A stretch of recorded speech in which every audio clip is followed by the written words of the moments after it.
Para mí la muerte de mi hermano, tener que revivirla, tener que intentar entender qué pasó aquella noche es horrible y creo que no estamos preparados, pero tenemos que sobrevivir a eso.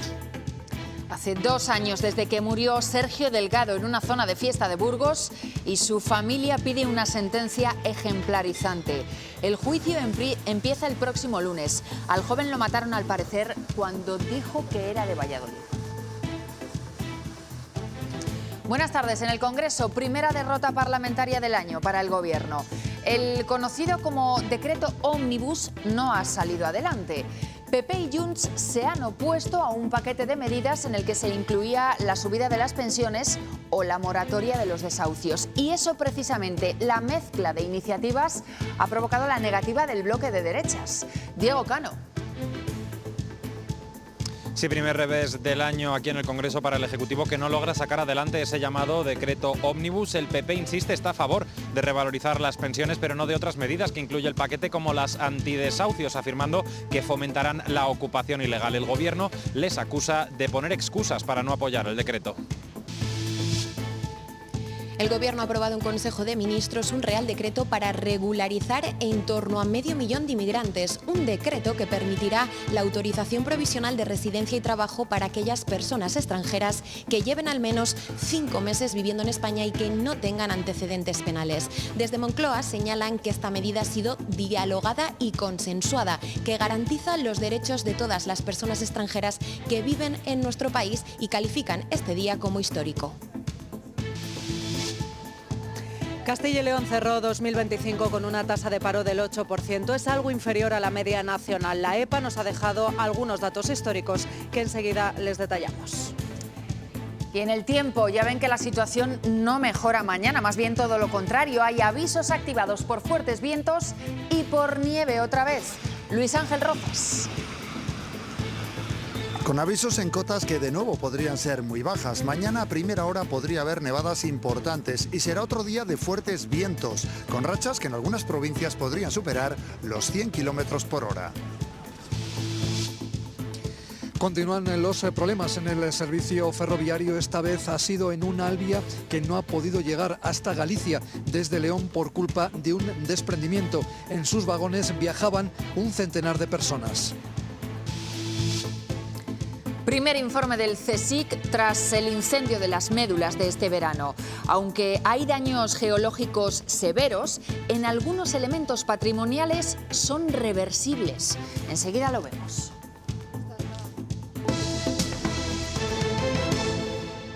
A punto de cumplirse 2 años del crimen que acabó con la vida de Sergio Delgado, la semana que viene comienza el juicio. La familia pide una sentencia ejemplarizante. El chico estaba en Burgos de fiesta cuando otro joven burgalés lo agredió mortalmente y, al parecer, solo por ser de Valladolid.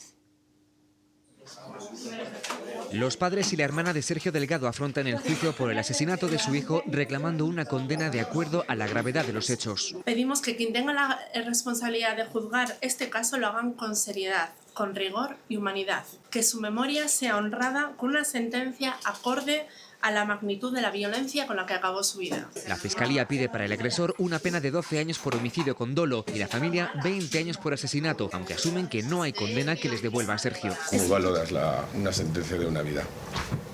Ni menos la de una vida de tu hijo. No puedes... Cualquier sentencia va a ser poca. Precisamente el padre de Sergio es uno de los citados a declarar. También el amigo que estaba presente cuando el agresor propinó el puñetazo mortal. Para mí la muerte de mi hermano, tener que revivirla, tener que intentar entender qué pasó aquella noche es horrible y creo que no estamos preparados, pero tenemos que sobrevivir a eso. Han sido 2 años de total oscuridad. Esto lo hago por ti, Sergio, porque esa llamada nos rompió la vida a todos y...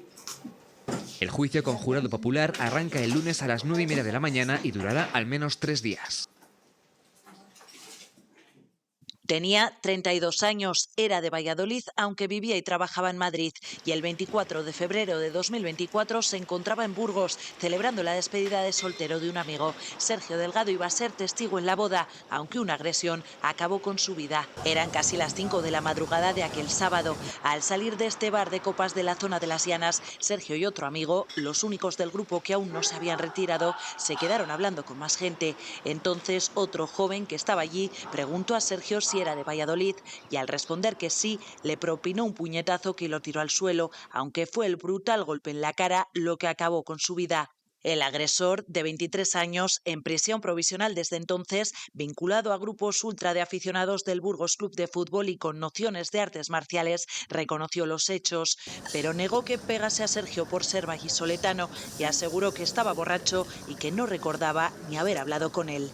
El entorno de Sergio Delgado reaccionó a su asesinato con una concentración en Madrid e incluso recibió el homenaje del Madrid Open de tenis, de cuya imagen publicitaria fue autor. Ahora, casi 2 años después, llega la hora que tanto esperaba la familia, la de la justicia para Sergio. En Salamanca sigue el juicio por el crimen machista de Béjar, que ocurrió hace algo más de 2 años. El acusado confesó en su día haber matado a su novia. Hoy han declarado los forenses y los agentes que participaron en ese caso.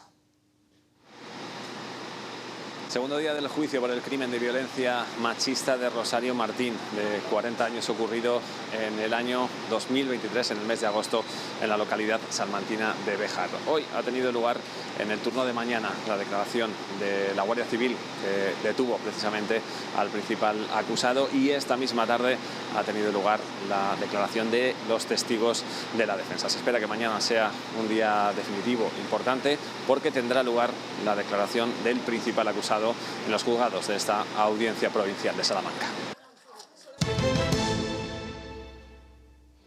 Votos emitidos 349, a favor 171, en contra 178, ninguna abstención. En consecuencia, queda derogado el Real Decreto Ley.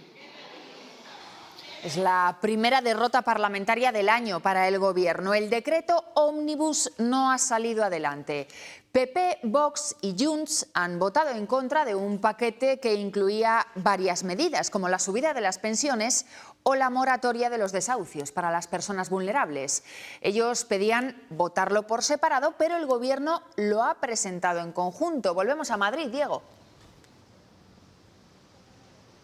Sí, el Gobierno estrena el 2026 con un nuevo revés aquí en el Congreso de los Diputados, con los votos en contra, efectivamente, de PP, Junts, Vox y UPN. No logran sacar adelante ese llamado decreto ómnibus. La derecha parlamentaria ha reprochado al Gobierno que se haya mezclado en el texto la revalorización de las pensiones con otras medidas, como la subida del ingreso mínimo vital o también las medidas antidesahucios para las personas en situación vulnerable. Este último punto lo esgrimía el Partido Popular como motivo a su rechazo. Aseguraba la portavoz del PP aquí en el Congreso, Esther Muñoz, que existe una mayoría a favor de revalorizar las pensiones, no así de medidas que vayan a fomentar, ha asegurado, la ocupación ilegal. El Gobierno les acusa de haber secuestrado a los pensionistas y de hacer daño, ha dicho Félix Bolaños, a millones de personas.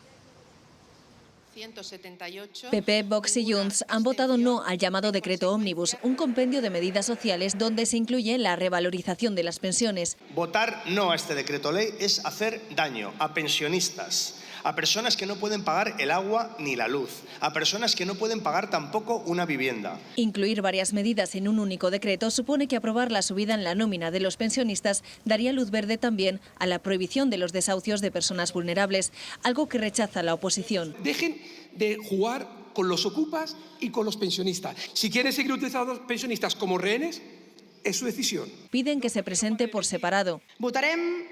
Votaremos que sí a la revalorización de las pensiones cuando las presenten sin el chantaje de permitir las ocupaciones. Y permetre las ocupaciones. Ahora el Gobierno tiene un mes para rectificar, como ya hizo el año pasado, y no tener que reclamar el incremento ya realizado en las pensiones abonadas en enero. A favor 179, en contra 32. El que sí ha salido adelante con el voto favorable de Junts y la abstención del PP es el decreto para prorrogar las ayudas al transporte público y crear un abono único estatal. Y se ha materializado hoy el acuerdo entre Podemos y el Gobierno para aprobar la regularización extraordinaria de inmigrantes que puede beneficiar a 500.000 de personas. La medida, que evita su paso por el Congreso, tiene su origen en una iniciativa legislativa popular que sí se admitió en 2024 en el Congreso, pero que desde entonces estaba bloqueada. Este Real Decreto permitirá a las personas extranjeras solicitantes poder trabajar en cualquier sector y en cualquier sitio del país. Desde Moncloa prevén que los plazos para estas solicitudes estén abiertos a principios del mes de abril y se extiendan hasta el 30 de junio. Además, hay unos claros requisitos. Los beneficiarios serán aquellas personas que lleven antes del 31 de diciembre de 2025 5 meses viviendo en España y que no tengan antecedentes penales. Desde Moncloa señalan que ha sido una medida dialogada y consensuada que garantiza los derechos de las personas extranjeras que viven en nuestro país y además el Masaiz califica este día como histórico. Ponemos así en marcha la primera medida y una de las más relevantes del Plan de Integración y Convivencia Intercultural que verá la luz próximamente. Hoy es un día histórico para nuestro país. Estamos reforzando un modelo migratorio basado en derechos humanos, en integración, en convivencia y compatible con el crecimiento económico y con la cohesión social. Formaciones como Sumar o Podemos han apoyado ese decreto porque dicen que es una victoria democrática para acabar con la explotación laboral vinculada a los inmigrantes. Vox, sin embargo, va a presentar un recurso ante el Tribunal Supremo para intentar frenarlo. Y el PP piensa que el PSOE lo está utilizando ahora para que no se hable de la crisis ferroviaria. También se ha posicionado la Iglesia. Las regularizaciones masivas son ilegales y que lo que hay que hacer es regularizar persona a persona. No estamos de acuerdo con este tipo de actitudes que lo que hacen es llamar a las mafias. Lo traen en este momento para intentar tapar de lo que están hablando todos los españoles. ¿Es seguro coger un tren hoy? El PSOE se está cargando España, no solamente atentando contra nuestra identidad, que es el primer efecto que va a tener todo esto, sino también colapsándola, porque el PSOE va a meter a todos estos inmigrantes de golpe en unos servicios públicos que ya están saturados. Son personas que ya están en España, que están trabajando sin derechos y que son las que sostienen muchos sectores que se están haciendo de oro a costa de la explotación. Alegrémonos porque muchas personas que estaban ya trabajando y no podían ni siquiera cotizar con sus impuestos al bien común puedan desde hoy iniciar un proceso de regularización que quiera Dios que sea posible, de pertenencia plena a nuestra sociedad, a reconocimiento de su dignidad.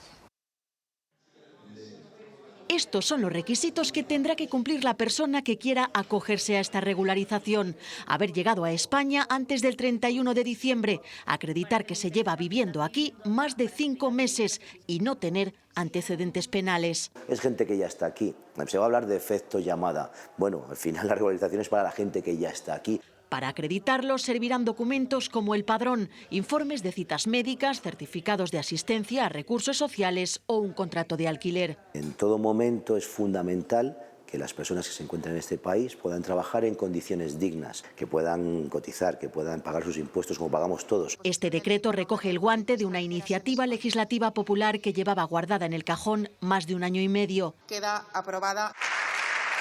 Fue respaldada por más de 700.000 firmas y su toma en consideración apoyada por una mayoría parlamentaria. Se han hecho 9 regularizaciones en este país desde el 85 al 2006, en 20 años.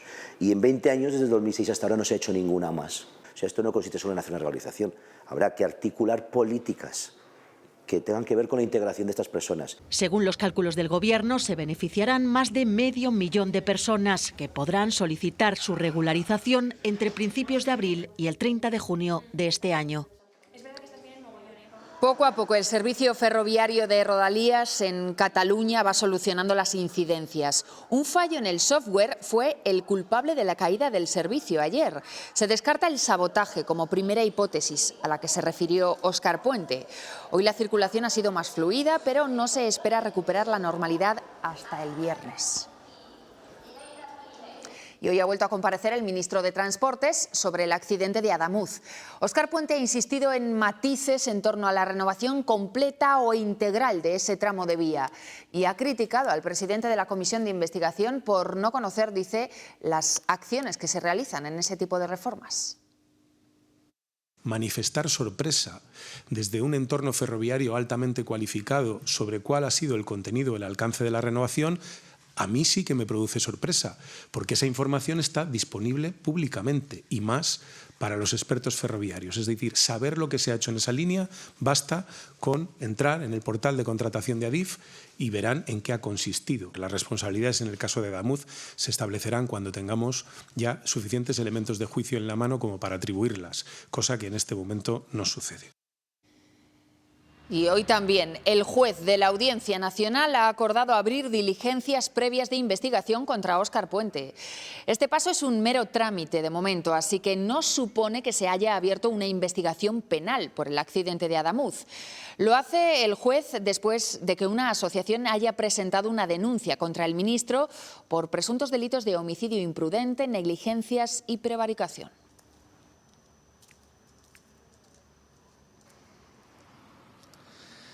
De nuevo se siguen registrando incidencias en el servicio ferroviario. Esta vez un Alvia entre León y Coruña no ha podido llegar a su destino por culpa de un desprendimiento a causa de las lluvias que se ha producido en la provincia de Lugo. El convoy chocó contra unas piedras que se encontraban en las vías, aunque no ha habido que registrar heridos entre el centenar de pasajeros que viajaban en este trayecto. Han tenido que poder desplazarse en el propio tren hasta Monforte de Lemos y desde allí han cogido otro convoy con destino a la ciudad de Coruña.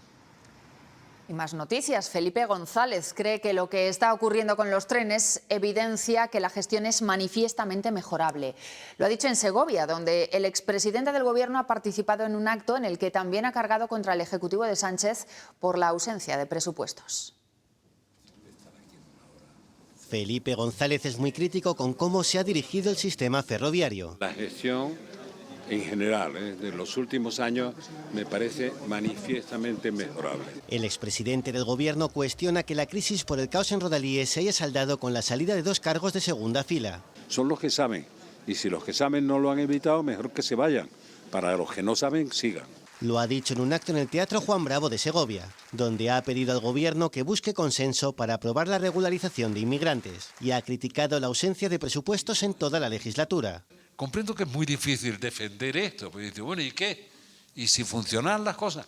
Es que no funcionan. González ha defendido la importancia del acuerdo de la Unión Europea con Mercosur y reclama... Y dejen de hacer tonterías los burócratas. Asegura que lo imprescindible es que haya unidad para una buena reforma de la política agraria común. Una mujer ha muerto después de ser aplastada por una palmera en Torremolinos, en Málaga. Es la primera víctima mortal del temporal Joseph, que desde esta medianoche va a activar los avisos en prácticamente toda España. Hoy ya hemos visto otras consecuencias del tiempo en nuestra comunidad. En Ponferrada se ha derrumbado un edificio que se usaba como garaje gratuito. Ha sido sobre las 7 de la mañana y no ha provocado heridos, aunque sí ha dejado sepultados a varios coches. Las instalaciones ya estaban deterioradas y las lluvias pueden haber provocado el colapso. Y en Segovia, el viento y la lluvia también podrían estar en el origen del derrumbe de otro edificio. También ha sido a primera hora de esta mañana y no ha habido heridos porque está deshabitado.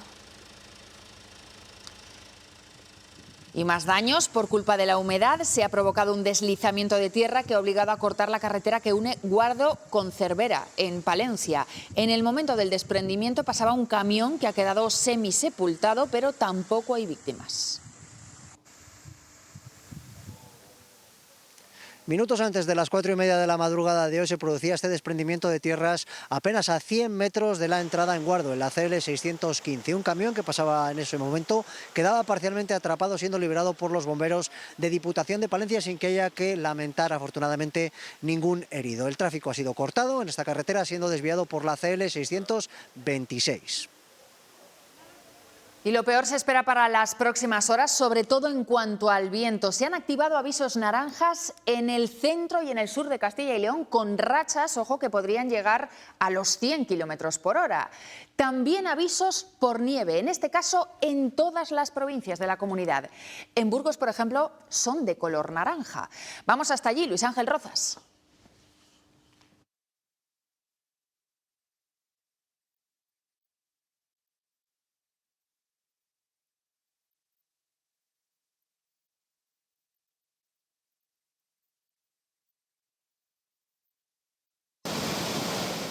Bueno, y más cosas, la vista puesta también en los ríos.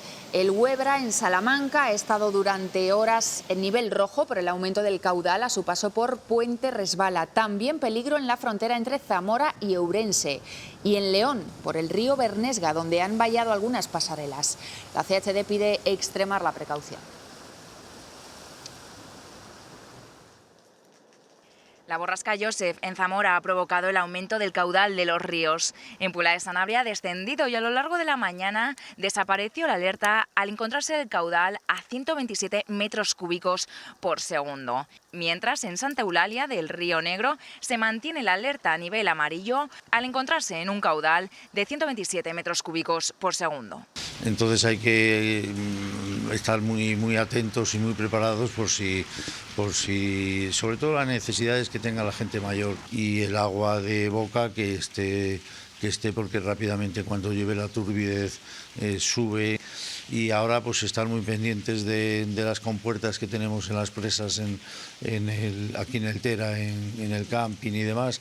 La Confederación Hidrográfica del Duero mantiene su punto de mira en este río, en el río Tera de Puebla de Sanabria. Se esperan nevadas intermitentes a lo largo de la jornada, una situación que también se alterna con el aguanieve. Las autoridades piden extremar las precauciones y no caminar en el entorno del río Tera. Toda la provincia de Zamora está en alerta amarilla por viento y la comarca de Sanabria, en especial, está vigilante por las lluvias. El Consejo de Investigaciones Científicas, el CSIC, trabaja desde verano en la restauración del paraje de las Médulas, después del incendio que afectó a esa zona declarada Patrimonio de la Humanidad. Y ya hay un informe que define el estado actual.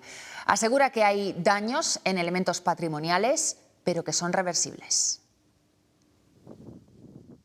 2.000 hectáreas quemadas, así quedaron las médulas tras el incendio del pasado verano. Desde entonces el CSIC analiza sobre el terreno qué daños dejó el fuego y cómo puede recuperarse el paisaje. Lo más importante que había que saber era el impacto inmediato de ese incendio, sobre todo sobre la vegetación y el suelo. El informe detecta zonas con daños severos en el suelo, con riesgo de erosión por la lluvia, y pone el foco en los sotos de castaño, que son claves para la economía local. Aproximadamente el 14-15% de los castañares sí han estado muy afectados, con lo cual es poco probable que se produzca la regeneración, y entonces donde habrá que tomar más medidas. En el resto, en principio, se espera que la mayoría de ellos reaccionen a regeneración natural. El fuego debilitó rocas y laderas, obligando a cerrar y señalizar algunos tramos por seguridad. Se ha visto la tendencia al desprendimiento de lo que llaman nuestros compañeros especialistas en el tema de bolos o de clastos, que son trozos de roca de distinto tamaño que van cayendo al suelo. La buena noticia es que gran parte de la vegetación podría regenerarse de forma natural. Es previsible que prácticamente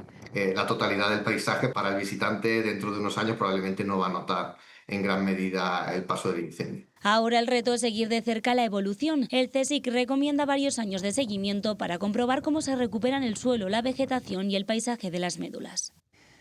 La Unión Europea ha cerrado un nuevo pacto comercial que se presenta como histórico. Tras el de Mercosur, que de momento está paralizado, esta vez el acuerdo ha sido con India. Sus aranceles se van a rebajar de manera considerable y esto para los exportadores comunitarios supondrá un ahorro de 4.000 millones de euros cada año. De esta forma tan gráfica, la Unión Europea e India comienzan una nueva era comercial. La madre de todos los acuerdos, así lo ha definido con entusiasmo la presidenta de la Comisión Europea, mientras que para quien preside el Consejo Comunitario, estamos ante algo histórico, porque lo que se ha cerrado en Nueva Delhi tras casi 20 años de negociaciones pone las bases de un acuerdo de libre comercio que tendrá que detallarse, pero que ya deja algunos titulares. El primero, que estamos ante un mercado de 2 billones de personas. ¿Y qué se ha cerrado? Pues básicamente la reducción considerable de los aranceles de India a la Unión Europea. 3 ejemplos: la automoción, que pasará del 110% actual al 10%, el vino del 150% a un 20-30%, y la carne de ovino y el aceite de oliva, que tendrán 0 aranceles. Eso sí, este acuerdo deja fuera sectores sensibles como el arroz, el azúcar y el bovino. Amigos, así se sienten tras este pacto que llega en plena ofensiva arancelaria de Estados Unidos. A falta de cerrar datos, en 2025 las exportaciones a India desde Castilla y León rozaron los 43 millones de euros, principalmente de productos químicos y de bienes de equipo. Y si ayer veíamos a los apicultores regalar miel en Salamanca, hoy los profesionales del cereal han protestado de manera similar.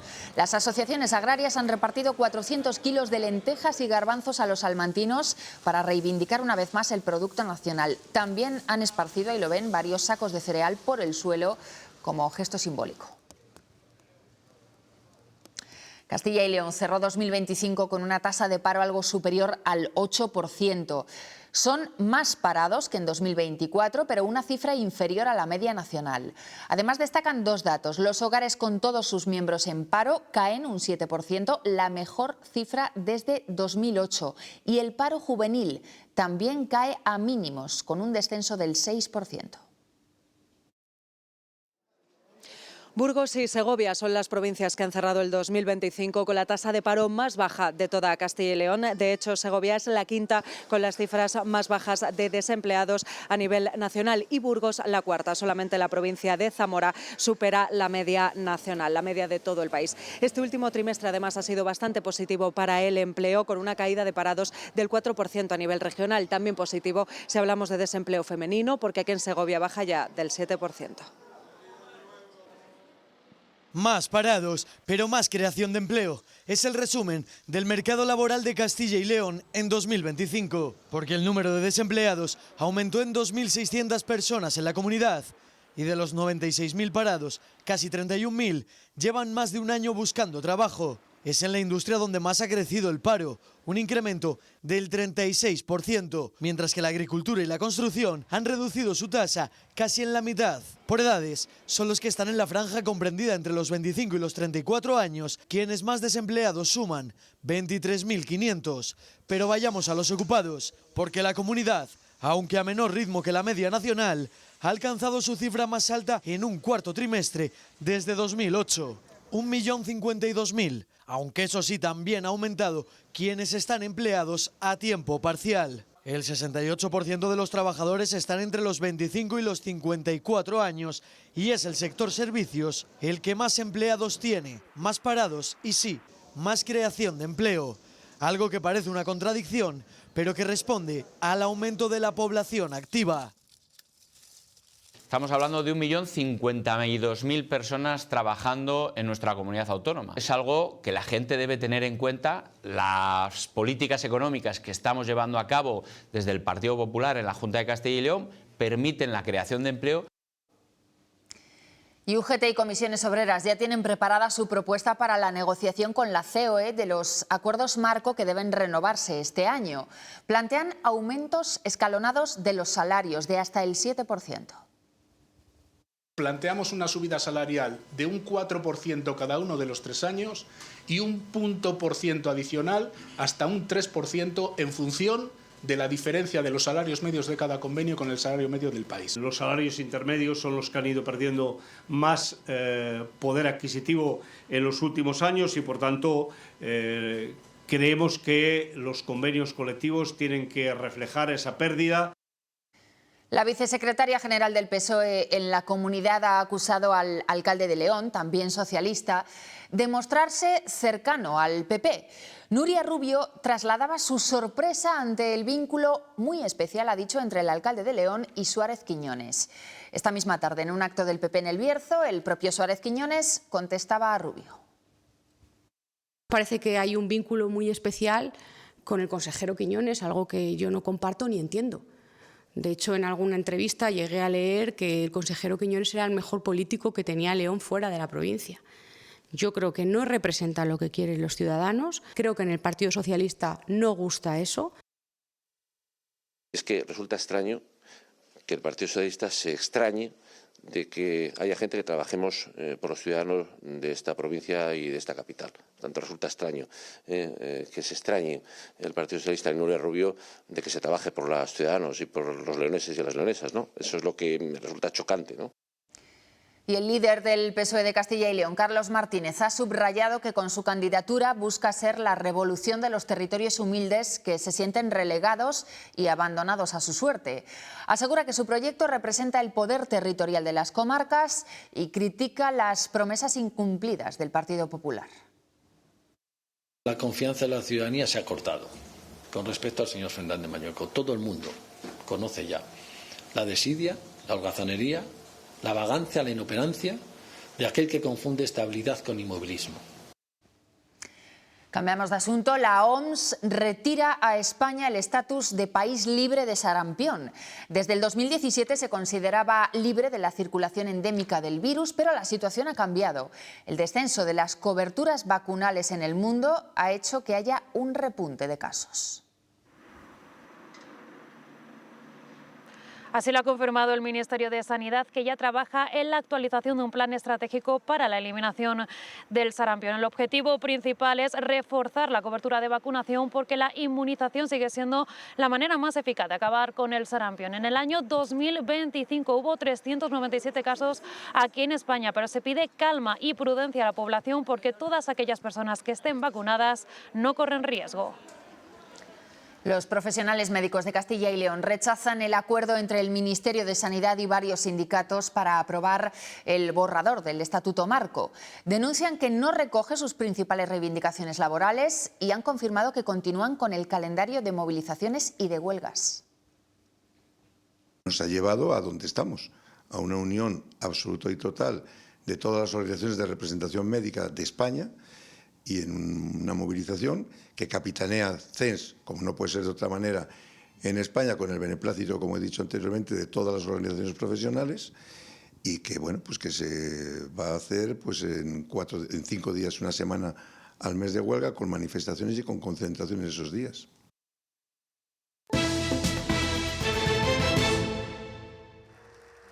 El empresario burgalés Antonio Miguel Méndez Pozo ha recibido la medalla de oro de la Orden de la Cámara de España. Me provoca una emoción infinita, muchísima ilusión y un profundo respeto.